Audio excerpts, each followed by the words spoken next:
किसी को भी कुछ भी, पहले ही बता रही हूँ, ठीक है।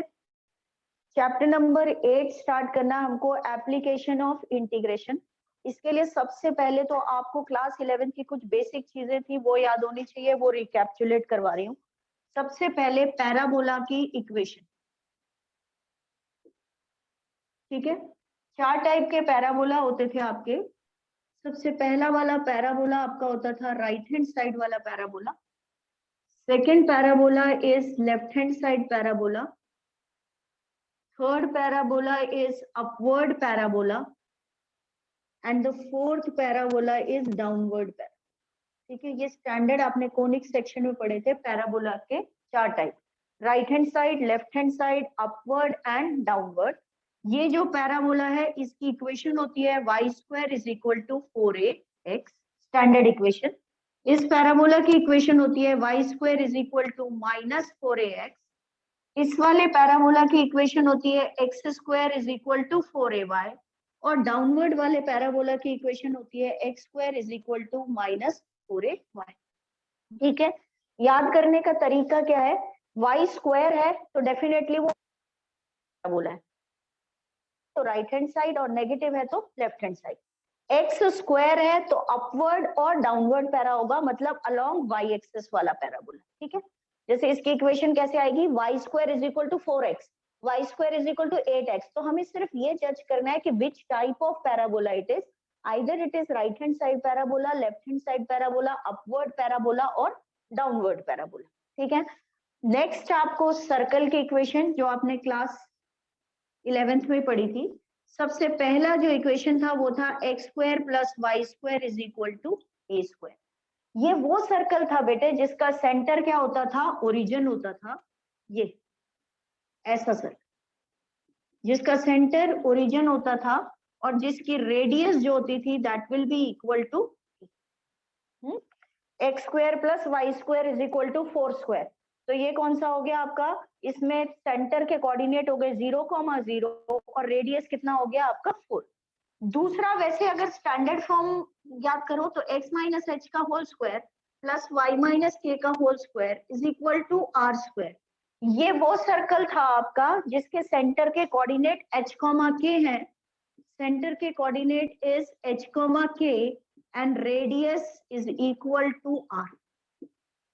मीन्स मान लो मैंने आपसे बोला कि the circle whose centre is 1,2 and radius is equal to 2, तो 1,2 ऐसा होगा, 1,2 यहाँ कहीं होगा ऐसा, इसके 1,2 सेंटर हो गया और रेडियस कितना हो गया 2 हो गया, तो h और k की वैल्यू 1,2 हो गई और रेडियस कितना हो गया 2 हो गया।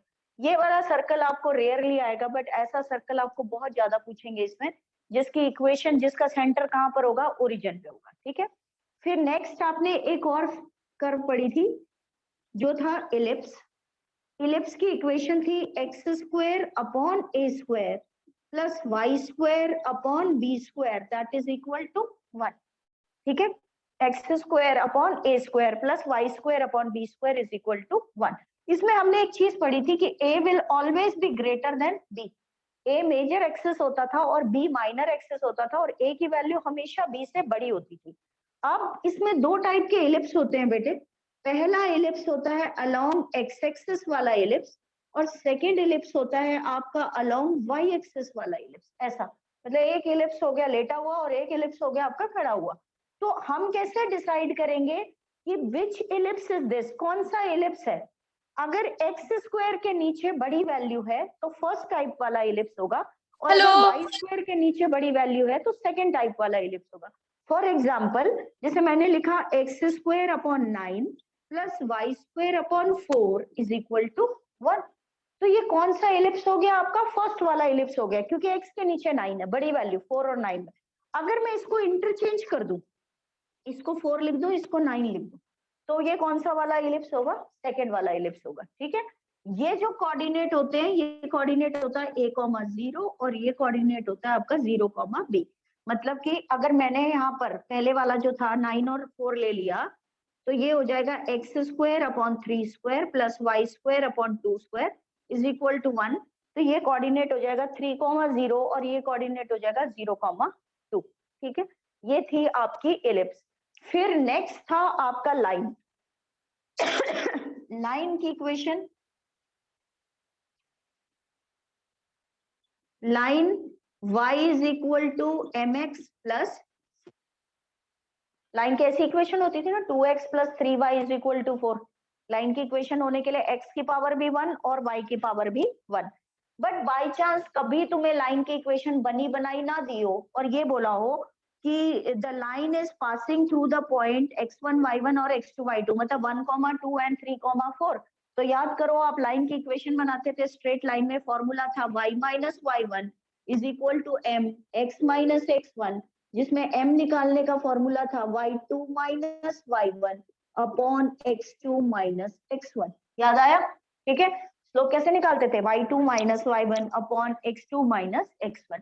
तो बिफोर स्टार्टिंग दिस चैप्टर, ये चैप्टर स्टार्ट करने से पहले हमको ये चार चीजें पता होनी चाहिए। प्लस इंटीग्रेशन का एक सबसे important formula, under root A square minus x square, integration of under root A square minus x square.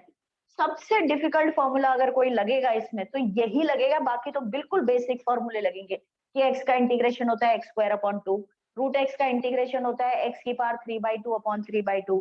तो ये फॉर्मूला क्या होता है, X upon 2 under root A square minus x square plus A square upon 2 sine inverse X upon A. ये formula है आपके पास। ठीक है, सबसे पहले आपको पता होना चाहिए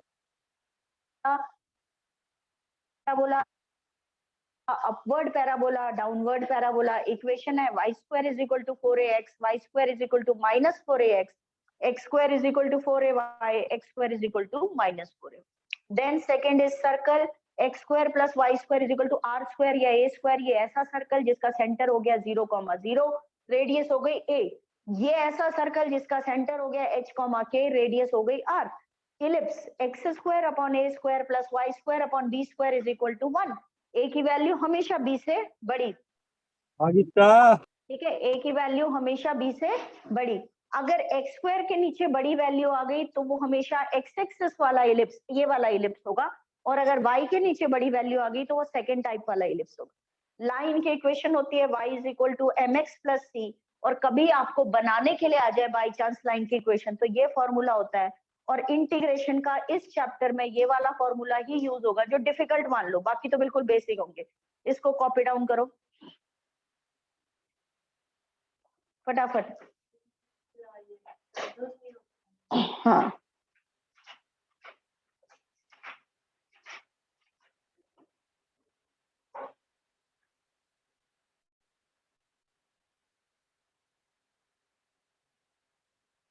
रोक दे बेटे, पॉज कर दे।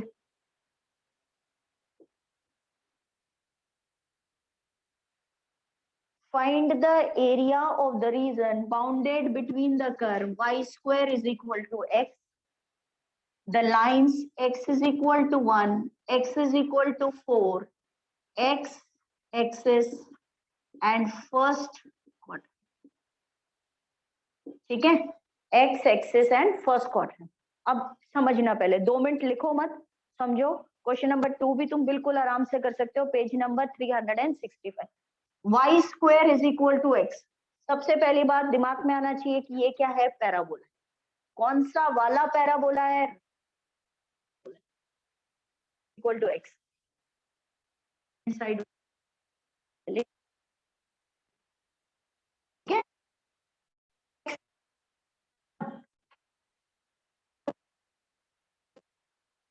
वन है ये ये रहा x, इसके नीचे का भी एरिया सकता है उन्होंने, देखो, और क्वाड्रेंट, मतलब वो कह रहे हैं आप ये एरिया निकालो। पहले तो ना आप इंटीग्रेशन का मतलब समझो। ठीक है, अच्छा एक बार दोबारा बोलती हूँ बेटे। देखो, आपके पास क्या हुआ, इसमें y square is equal to x, आपका राइट हैंड साइड वाला पैराबोला हो गया। x is equal to 1, x is equal to 4, ये लाइन हो गई। x एक्सिस ये हो गया, और फर्स्ट क्वाड्रेंट आपका ये एरिया हो गया। ठीक है, पहले आप एप्लीकेशन ऑफ इंटीग्रेशन समझो कि इंटीग्रेशन होता क्या है। फिजिक्स वाले बच्चों को तो फिर भी समझ में आता है क्या होता है। जैसे ये छोटा सा एरिया है, समझो 1 से लेकर के 4 तक के बीच का एरिया है। अगर आप इस कर्व को इंटीग्रेट करते हो ना बेटे, ये वाली कर्व को, ठीक है, तो आप यहां से लेके यहां तक इसको इंटीग्रेट कर रहे हो अलोंग एक्स एक्सिस, तो आप इसका मतलब कि इसके बीच का एरिया 1 से लेकर के 4 तक के बीच का एरिया निकालते हो आप। बेसिकली इंटीग्रेशन में आप क्या करते हो, एरिया निकालते हो। जैसे application of derivative dy over dx में क्या करते थे आप, रेट ऑफ चेंज निकालते थे। तो इसमें आप रेट ऑफ चेंज नहीं निकाल रहे हो, इसमें आप क्या कर रहे हो, एरिया निकाल रहे हो। ठीक है, अब कैसे निकालते हैं एरिया, मुझे ये एरिया करके 4 तक के बीच में बाउंड है, किस दो एक्सेस और दूसरा, अगर मैं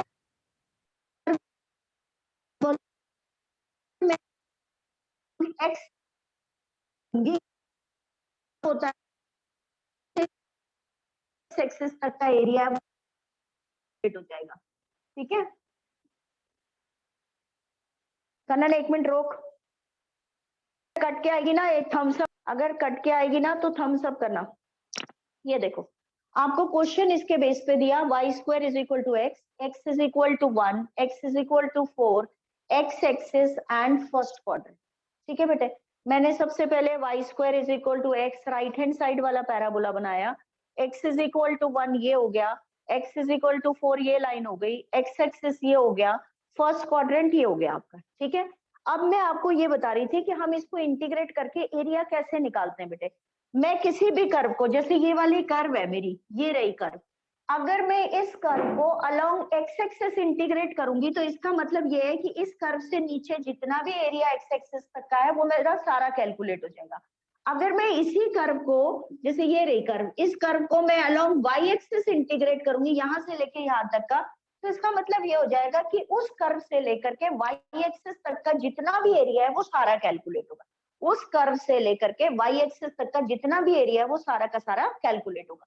अब निकालते कैसे हैं, ये निकालते हैं। देखो तरीका निकालने का ये है बेटे कि मैंने लिमिट लिखी, मैं कहां से लेके कहां तक इंटीग्रेट करना चाहती हूँ, 1 से लेकर के 4 तक इंटीग्रेट करना चाहती हूँ। ठीक है, कहाँ इंटीग्रेट करना चाहती हूँ, अलोंग एक्स एक्सिस इंटीग्रेट करना चाहती हूँ, क्योंकि मैं इस कर्व से नीचे एक्स एक्सिस तक का एरिया निकालना चाहती हूँ। तो मैं यहाँ पे लिखूंगी y इंटू डी एक्स। ये जो dx लिखा है इसका मतलब है कि मैं अलोंग एक्स एक्सिस इंटीग्रेट कर रही हूँ। ये dx ये बताता है कि मैं अलोंग एक्स एक्सिस इंटीग्रेट कर रही हूँ। तो y क्या बताता है, y ये कहता है कि आप जिस भी कर्व को इंटीग्रेट कर रहे हो उसकी y की वैल्यू निकाल दो। आप किसको इंटीग्रेट कर रहे हो, पैराबोला को इंटीग्रेट कर रहे हो, तो आपके पैराबोला क्या है, y square is equal to x, तो y की वैल्यू कितनी हो गई, रूट एक्स। वो वैल्यू को कहता है यहाँ पुट कर दो। तो 1 से लेकर के 4 तक ये हो गया root x into d x. ये आपकी रूट एक्स का इंटीग्रेशन आप सबको पता है कि एक्स की पावर 3/2 अपॉन 3/2 होता है, कौन सा फॉर्मूला, n+1। फिर मैंने क्या किया, लोअर लिमिट मेरी 1 थी, अपर लिमिट मेरी 4 थी, ये लिख दिया। अब मैंने इस 2/3 को बाहर लिख दिया, एक्स की पावर 3/2 माइनस 1 की, वो सॉरी, ये पहले x की पावर 3/2 और ये 1 to 4 हो गया। अब upper limit minus lower limit, 4 की पावर 3/2 माइनस 1 की पावर 3/2। बेटे 4 की पावर 3/2 क्या होगा, 8 हो जाएगा। ठीक है, ये 2/3 ये हो गया आपका 8, 8 माइनस 1 कितना हो गया, 7, 7 2 14 अपॉन 3। इसका मतलब ये हुआ कि ये जो एरिया है जो शेड करा है मैंने, इसका एरिया कितना आ गया, 14/3। बाई चांस वो मुझे इस क्वेश्चन में फर्स्ट क्वाड्रेंट ना लिख के देते, वो सिर्फ इतना ही बोलते हैं कि find the area between the curve y square is equal to x, x is equal to 1, x is equal to 4, और सिर्फ इसमें एक्स एक्सिस लिख देते। तो मैं क्या करती, निकालती तो मैं एक ही एरिया और उसको मल्टीप्लाई बाय 2 कर देती, क्योंकि जितना एरिया ऊपर है उतना ही एरिया आपका नीचे। ठीक है, जितना एरिया ऊपर है उतना ही एरिया आपका नीचे। रोकना बेटे, curve x square is equal to 4y, ठीक है, x y is equal to 2, y is equal to 4, y axis first quadrant, first quadrant. अब देखो इससे आपको पता चलेगा, सबसे पहले मैंने आपको यही फिगर बताए थे, इससे आपको पता चलेगा कि भाई ये कौन सा वाला पैराबोला है। पहले तो ये पैराबोला है और ये कौन सा पैराबोला है, अपवर्ड पैराबोला। इसको हमने बनाया, मैंने क्या बोला, आपने कहीं पेजेस नहीं पलटने। एक्स स्क्वायर मतलब अलोंग वाई एक्सिस वाला, पॉजिटिव है तो ऊपर, नेगेटिव है तो नीचे। ये देखो जी, इतने से में काम बन जाना है। y इज इक्वल टू 2 ये रहा, y इज इक्वल टू 4 ये रहा, y एक्सिस ये रहा, फर्स्ट क्वाड्रेंट ये रहा। अब सुनो, अब इस कर्व को मेरे को y एक्सिस की तरफ इंटीग्रेट करने में ही फायदा है, क्योंकि अगर मैंने x एक्सिस की तरफ इंटीग्रेट करा तब तो ये एरिया आएगा, ये एरिया तो मुझे निकालना ही नहीं है ना। तो x एक्सिस की तरफ इंटीग्रेट करके कोई फायदा नहीं, मेरे को कहाँ की तरफ इंटीग्रेट करना चाहिए, y एक्सिस की। और जब मैं y एक्सिस की तरफ इंटीग्रेट करूंगी तो मैं y के कोऑर्डिनेट को लिमिट बना दूंगी 2 से लेकर के 4 तक। जब मैं x एक्सिस का कर रही थी तब मैं लिख रही थी y इंटू dx, अब मैं y एक्सिस का कर रही हूँ तो मैं लिखूंगी x इंटू dy। ये जो dy है बेटे वो ये बताता है कि मैं y एक्सिस के अलोंग इंटीग्रेट करना चाहती हूँ, तो इसलिए मैं dy लिख रही हूँ। अब x किसको इंटीग्रेट करना चाहती हूँ, इस कर्व को इंटीग्रेट करना चाहती हूँ। इस कर्व में x square is equal to 4y है, तो x कितना हो जाएगा, अंडर रूट 4y, तो x कितना हो जाएगा 2 रूट y। यहाँ वैल्यू लिखो बेटे, 2 से लेके 4, 2 root y into d y, 2 को बाहर लिख दो, रूट y का इंटीग्रेशन आप सबको पता है, y की power 3/2 upon 3/2, lower limit 2 upper limit 4, इसको ऊपर ले जाओ 4/3, 4 की पावर 3/2 माइनस 2 की पावर 3/2, इसको आपने सॉल्व किया तो ये आ गया 8, 2 का स्क्वायर कट के माइनस 2 रूट 2, फिर थोड़ा और अच्छे से कर लेते हैं, 8 4 32 माइनस 8 रूट 2 डिवाइडेड बाय 3, आ गया आंसर। रोक दो।